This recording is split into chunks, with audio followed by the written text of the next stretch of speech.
Hi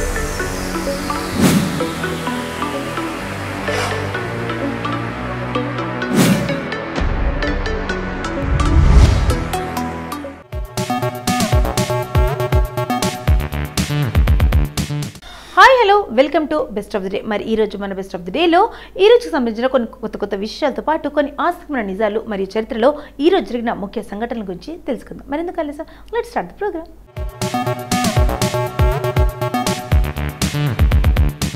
ముందుగా ప్రపంచ జీర్ణ ఆరోగ్య దినోత్సవం గురించి చెప్పుకుందాం. పేలవమైన జీర్ణశక్తి, ఆహారం జీర్ణం కావడానికి సంబంధించిన అనేక సమస్యలు ప్రతిరోజు ప్రజలను ఇబ్బంది పెడుతుంటాయి. మలబద్ధకం, గ్యాస్, అసిడిటీ, గుండెల్లో మంట, విరేచనాలు, అజీర్ణం, కడుపు ఉబ్బరం చాలా మంది ఎదుర్కొనే సమస్యలు. ఈ జీర్ణ సమస్యలు చాలా కాలం పాటు కొనసాగడం వల్ల అనేక ఇతర వ్యాధులు తలెత్తుతాయి. అటువంటి పరిస్థితుల్లో జీర్ణ వ్యవస్థ ఆరోగ్యం గురించి ప్రజలకు అవగాహన కల్పించడం ముఖ్యం. ప్రపంచ జీర్ణ ఆరోగ్య దినోత్సవం ప్రతి సంవత్సరం మే 29న జరుపుకుంటారు. జీర్ణక్రియ ఆరోగ్యంపై ప్రజలను అవగాహన కల్పించడమే దీని ఉద్దేశం. జీర్ణకోశ వ్యాధులు, ఇతర జీర్ణ సమస్యల గురించి ప్రజలకు పూర్తి సమాచారం ఉండాలి.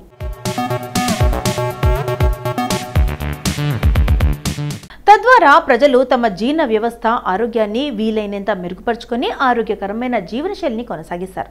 ప్రపంచ జీర్ణ ఆరోగ్య దినోత్సవం థీమ్ మీ జీర్ణ ఆరోగ్యం. 2025లో ప్రపంచ జీర్ణ ఆరోగ్య దినోత్సవాన్ని జరుపుకోవడానికి ప్రాధాన్యత ఉంది. ప్రపంచ జీర్ణ ఆరోగ్య దినోత్సవం చరిత్ర. వరల్డ్ డైజెస్టివ్ హెల్త్ డేని జరుపుకోవడం 2004లో వరల్డ్ గ్యాస్ట్రో ఇంటెస్టినల్ ఆర్గనైజేషన్ అధికారిక స్థాపనతో ప్రారంభమైంది. GI వ్యాధితో బాధపడుతున్న వ్యక్తులు జీవన నాణ్యతను మెరుగుపరచడానికి ఈ సంస్థ స్థాపించబడింది. అటువంటి పరిస్థితుల్లో ప్రపంచ జీర్ణ ఆరోగ్య దినోత్సవం రోజున అవగాహన కల్పించబడింది. తద్వారా ప్రజలు GI వ్యాధులకు సరైన చికిత్స పొందవచ్చు.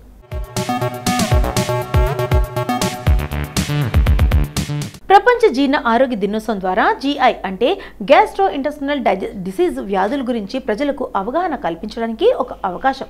దీనితో పాటు ఆరోగ్యకరమైన ఆహారం, వ్యాయామం తప్పనిసరి అని ప్రజలను ప్రోత్సహించాలి.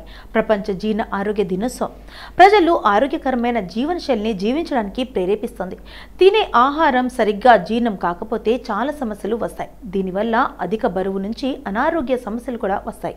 దీని గురించి పూర్తి వివరాలు తెలుసుకుందాం. నేడు వరల్డ్ డైజెస్టివ్ హెల్త్ డే అంటే ప్రపంచ జీర్ణ ఆరోగ్య దినోత్సవం. నిజానికి మన బాడీలో జీర్ణ వ్యవస్థ చాలా ముఖ్యమైనది. ఇది సరిగ్గా ఉంటేనే చాలా సమస్యలు దూరమవుతాయి. దీన్ని కాపాడుకోవాలంటే కొన్ని జాగ్రత్తలు తీసుకోవాలి.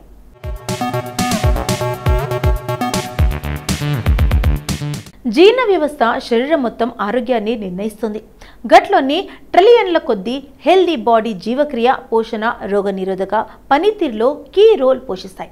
ఈ సూక్ష్మ జీవులలో దేనిలోనైనా లోపాలు గ్యాస్ట్రో ఎసోఫాగల్ రిఫ్లెక్స్ వ్యాధి, ప్రకోపార్ ప్రేగూర్ సిండ్రోమ్, మలబద్ధకం వంటి సమస్యలకి దారితీయొచ్చు.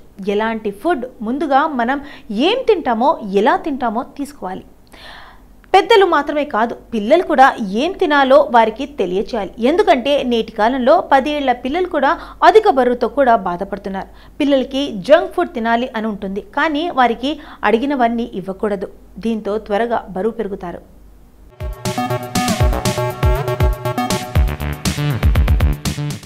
జీర్ణ సమస్యలకి చెక్ పెట్టే డ్రింక్. ఏం తినాలి? మనం నేడు తింటున్న ఇడ్లీ, దోశ, చపాతీ, అన్నం అన్నింటిలోనూ కార్బోహైడ్రేట్స్ మాత్రమే ఉంటాయి. అందుకే వాటి బ్లూ మిల్లెట్స్, చిరుధాన్యాలు, బ్రౌన్ రైస్ వంటివి తినాలి. కార్బోహైడ్రేట్స్ని 30 నుండి 40% తగ్గించడం వల్ల ఉబ్బకాయం తగ్గుతుంది. ప్రోటీన్స్, హెల్దీ ఫ్యాట్స్ ఫుడ్స్ ఎక్కువగా తీసుకోవాలి.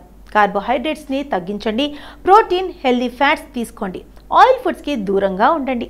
వేరుశనగ, కాయలు, విత్తనాలు, మొలకెత్తిన పప్పులు, ధాన్యాలు, కూరగాయలు, పండ్లు తీసుకోవాలి. ఆహారం జీర్ణ వ్యవస్థతో సంబంధం. ఆహారం అనేది జీర్ణ వ్యవస్థకి సంబంధించింది.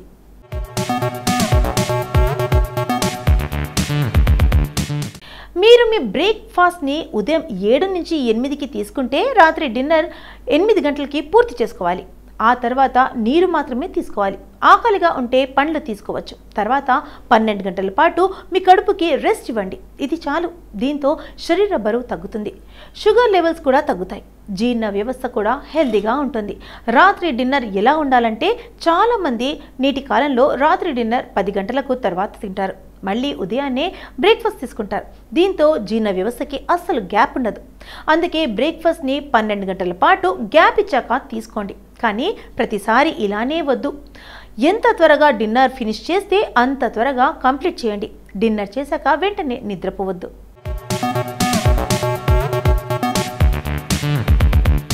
ఇప్పటి వరకు ప్రపంచ జీర్ణ ఆరోగ్య దినోత్సవం గురించి మనకి తెలియని కొన్ని ఆసక్తికరమైన నిజాలు తెలుసుకున్నాం కదా. మరి మే 29న ఒక్కసారి చరిత్రలోకి వెళ్ళి చూస్తే ఎంతోమంది ప్రముఖుల జన్మాలు జరిగాయి. మరి ఒక్కసారి చరిత్ర పుటలోకి వెళ్ళి నేడు జన్మించిన ప్రముఖులు ఎవరో తెలుసుకుందాం రండి.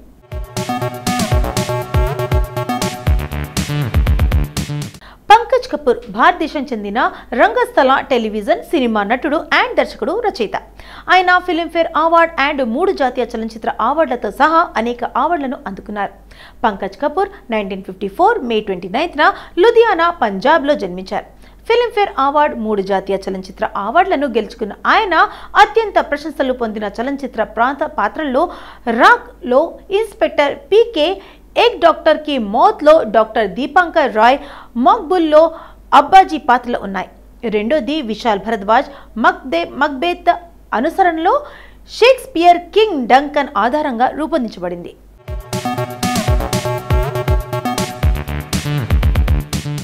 అనుప్రియ గోయంకా భారతదేశం చెందిన సినిమా నటి, మోడల్.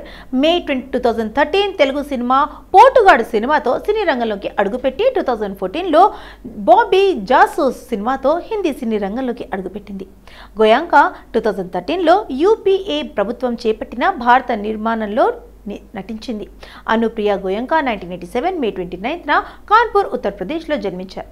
ఆమె మొదటిసారిగా 2013లో యూపీఏ ప్రభుత్వ భారత్ నిర్మాణ్ యొక్క ముఖ్య చిత్రంగా కీర్తిని పొందింది. గోయంకా 2013 తెలుగు చిత్రం పోటుగాడుతో తెరపైకి అడుగుపెట్టింది. గతంలో 2013 లఘు చిత్రం వర్త్ ది కీస్లో నటించింది. ఆమె బాబీ జాసూస్తో బాలీవుడ్లోకి అడుగుపెట్టింది.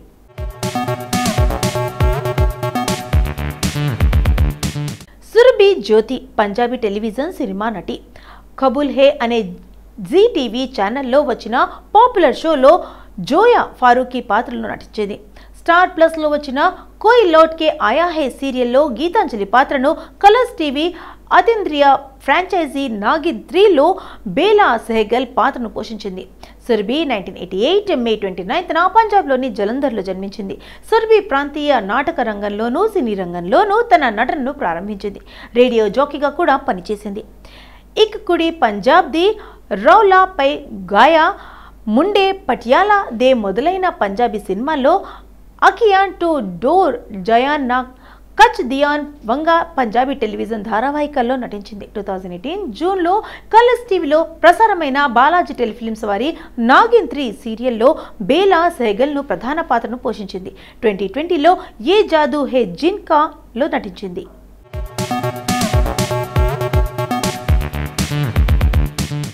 అజాజ్ ఖాన్ ఒక భారతీయ నటుడు. అతను రక్త చరిత్ర, అల్లా కే బందే వంటి సినిమాల్లో నటించాడు. రహే తేరా ఆశీర్వాద్, కహానీ హమారే మహాభారత్ కి వంటి అనేక టెలివిజన్ దినపత్రికల్లో నటించారు. 2013లో ఖాన్ బిగ్ బాస్ 7లో పాల్గొన్నారు. అతను కామెడీ నైట్స్ విత్ కపిల్ అనే టీవీ షోలో కూడా కనిపించారు.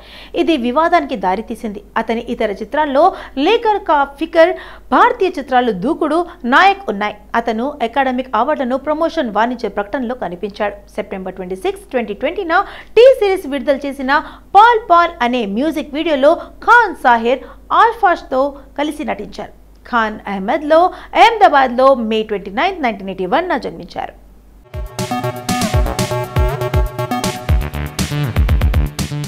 అంబరీష్ ఒక కన్నడ సినీ నటుడు, రాజకీయ నాయకుడు. అప్పటి మైసూర్ రాష్ట్రంలో మండ్య జిల్లాలో 1952 మే 29న జన్మించి ఈయన మైసూర్లో ఉన్నత విద్యాభ్యాసం చేశారు. సినిమాల్లో మొదటిగా ప్రతినాయక పాత్రలు పోషించిన తర్వాత కథానాయకుడిగా మారి సుమారు 200కి పైగా సినిమాల్లో నటించారు. 1994లో కాంగ్రెస్ పార్టీలో చేరారు.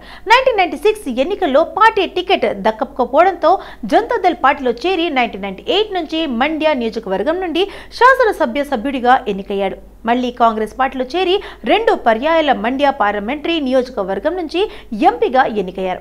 14వ లోక్సభలో ప్రసార శాఖ మంత్రి, స్టేట్గా పనిచేశారు. 2009లో ఎన్నికల్లో పరాజయం పాలయ్యారు.